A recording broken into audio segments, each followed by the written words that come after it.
ለኩናፋው አጥር ወይም ሲራፕ ያስፈልጋል። ከግማሽ የሚሆን ስኳር ነው ለሱ አንድ ኩባያ ውሃ አድርገን አፋጭ ስንሰራ ሲራፕ ያስፈልጋል። አሁን ያህል እናንተ እንደፈለጋችሁ ስሩ። ስኳሩ እስከሚሟሟ ማስላለን። መንተክተክ ሲጀምር የሎሚ ጭማቂ ደግሞ ትንሽ የሚወፍር እንጠብቃለን። እንደዚህ ያዝ ሲያደርግልን ሮዝ ዋተር አለን ሳናበዛ። ሮዝ ዋተር እንግዲህ ለጣፋጭ ለአረብ ምግቦች ይደረጋል ሳናበዛ። ይሄን የሚያህል ዝግጁ ሆኗል። እናወጣለን። በረዶ ቤት አውጥተን ለአንድ ሰዓት ከለቀቀልን በኋላ በደንብ በረዶ መልቀቅ አለበት።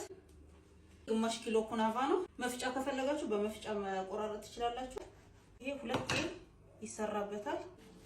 እንደዚህ ደቀቅ አርቀን ኢክራም አልአረቢያ እነዚህ ቆንጆ የኩናፋ የባቅላባ ኦርደር ታመጣለች። ፈለጋችሁትን ያህል ማዘዝ ትችላላችሁ። የሳምቡሳም ቂጣ አለ። አረብ ጣፋጮች አምራችሁ እንዳይቀር አረብ ሀገር ያሉትን የምትፈልጉትን እቃዎች ሁሉ ትይዛለች። ግማሽ ኪሎ ራሱ ብዙ ነው። ግማሹን ነው የተጠቀምኩት እንዳይበላሽብን እንደዚህ አይነት ንፋስ እንዳይገባ ግን በረዶ ቤት ውስጥ ማስቀመጥ እንችላለን። እስከፈለግነው ጊዜ የቆይታ ቂቤ አቅልጫለሁ። ኩባያው የሚሆን ከመጨመራችን በፊት የቀረውን በደንብ በእጃችን እንደዚህ እናለያየዋለን። ለመስራት እንዲመቸን እናደርጋለን። ቂቤው እንደዚህ እያፈሰስን በደንብ ሁሉንም ቸነው እናዳርሰዋለን። ቂቤው ሁሉ ገላበጥን በደንብ እስከሚርስ ድረስ እናሸዋለን። ኖሩ ግላቡ ድረስ እንደዚህ ያስታውቃል። የተፈጨ ስኳር 3 ማንኪያ የሚሆን እንዲዳረስ እናሸዋለን። የሚሞቱለት ጣፋጭ ቢኖር ኩናፋ ነው እና ዛሬ ባሌ በጣም ነው ደስ የሚለው። ዶ ሞደድ ብቻ አይደለም የሚሞትለት ጣፋጭ ነው። እኔ ኩናፋ ብዙ ሰው ያውቃል። ገዝቶ ነው ሰው ብዙ ሰው የሚጠቀሙ።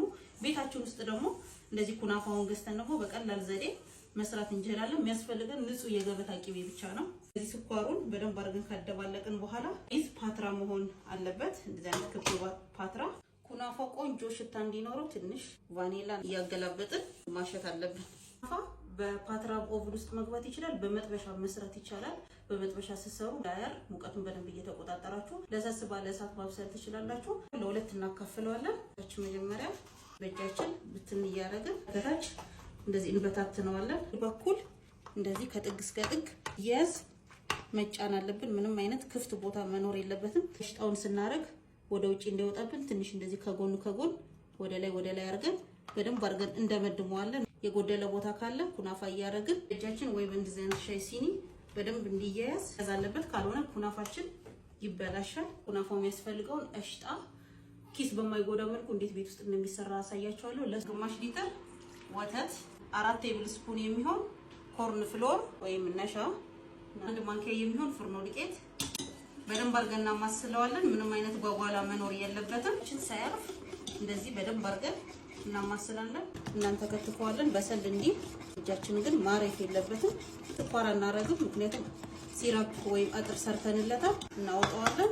ወይም ክሬሞች ከፈለጋችሁ ኢክራም አልአረቢያ አማርታለች። እዚህ ላይ እናረጋለን። እስኪደባለቅ ምንም ቴስት የሌለው ሞዞሬላ ቺዝ ብዙ ሙቀት ሲያገኘው በደንብ እየቀለጠ እየተዋሃደ ይመጣል። ሞዞሬላ ቺዙ እንደዚህ በደንብ ስናማስለው ይሟሟል። እዚህ ላይ ተበዛ ኩናፋው ስለሚወጣ መብዛት የለበትም። በስፓቶላችን እንደዚህ ከጥግ እስከ ጥግ እኩል አዳርሰዋለን። ቀዝቀዝ ሲል እንደዚህ ያዝ ይላል። ኩናፋችንን እናረጋለን። እስከ ጥግ መዝጋት አለብን። በዚህ በኩል ክሬም መውጣት ስለሌለበት በደንብ በኩናፋው እንዘጋዋለን። በጣም ሳንጫን በእጃችን ጥግ ጥጉን ክሬሙ እንዳይወጣ እንዘጋዋለን። ተጫነው ክሬሙ ስለሚወጣ ሲያለን ኩናፋው ስለሆነ መብሰል ያለበት ኦቨኑ ሲለኮስ ክሬሙ እንዳይቃጠል ኩናፋው በደንብ መሸፈን አለበት። በደንብ ተሸፍኗል። ምንም አይነት ክሬም አይታይም። ኦቨናችንን 20 ደቂቃ ለኩሻለሁ። 5 ደቂቃ ሞቅ ብሎናል። ከታች ብቻ ነው የለኮስኩት። ለመሃል ነው መሆን ያለበት። መሃል ላይ እዚህ እናስገባለን። ከታች ብቻ ብስለን የመጨረሻውን 5 ደቂቃ ከላይ እንለኩሳለን። ሁሉም ኦቨን የተለያየ ስለሚሆን እንዳያርባችሁ ተቆጣጣራችሁ ማብሰል አለባችሁ። አፋችን እስከሚደርስ እቃዎች ላሳያችሁ። እዚህ ጋር አልመራ የወተት ኪሪ ያላት በ24 ፍሬ ባዛኛ ያላት ቢስኮፍ ደግሞ ክሬሙ ተጣለች። የቢስኮፍ ብስኩቱም አንድ ላይ አለ። እዚህ በካርቶን የታሸጉትን ክሬም ካራሜሎች፣ ኩስታርድ ፓውደር እንደዚህ በቆርቆሮ የሚመጣው በጣም ተወዳጁ ኩስታርድ ፓውደር አለ። ይዋላት እንግዲህ ስሞል ቢዝነሶች የሚሰሩ ከሷ በብዛት ስትወስዱ ደግሞ ቅናሽ ታደርግላችኋለሁ። የቢስኮፉ ሶስ ደግሞ በሲራፕ መልክ እንደዚህ በእቃ ተዘጋጅቶ ይመጣል። ካሞሜላ ሻይ አለ። ለጤናችን፣ ለልጆች፣ ለሆድ ቁርጠት ሆዳችንን ሲያመን ብንጠጣ ካሞሜላ ሻይ ብዙ ጥቅሞች አሉ። ከሚነከረው በጣም ይለያል። አልከቡስ ሻይ ማገር በደንብ የታወቀ ሻይ ነው። ኢቫፖሬትድ ሚልክ ኮንደንስድ ሚልክም አለ በዚህ ብራንድ። ዋይፕ በሚለው አቶንም የምትፈልጉ ካላችሁ እዚህ አለ። ቪርሚሴል እንግዲህ ብዙ ጣፋጮች ይሰሩበታል። ሌሞን አስዋት ታሽጎ ይሸጣል። ይህ እንግዲህ አሁን በደንብ ሶሻል ሚዲያው ላይ እየተዘዋወረ ያለ ገበታች ቀጭን ለሆኑ ሰዎች ለማወፈር በጣም አሪፍ ነው። ፊታችን ሞላ እንዲል ያደርግልናል። ንጹህ ኦሊቭ ኦይል ማግኘት ከባድ ነው። ኢክራም ግን ከሳውዲ ቀጥታ ንጹህ ኦሊቭ ኦይል ታመጣለች። ካፌ እኔ ለብዙ ጣፋጮች ስለምጠቀመው ኔስካፌ አዝዣታለሁ። ሱቅ ውስጥ አቬሌብል የሆኑ ያሉ ሱቅ ሄዳችሁ መግዛት የምትችሏቸው እቃዎች ናቸው። 20 ደቂቃ ውስጥ ኩናፋችን እንደዚህ ቆንጆ ሆኖ በስሏል። ጎልደን ነው መሆን ያለበት። ኩናፋው ትኩስ እንደሆነ ነው ሲራፕ የምናጠጣው። ወፈር ብሏል ያለን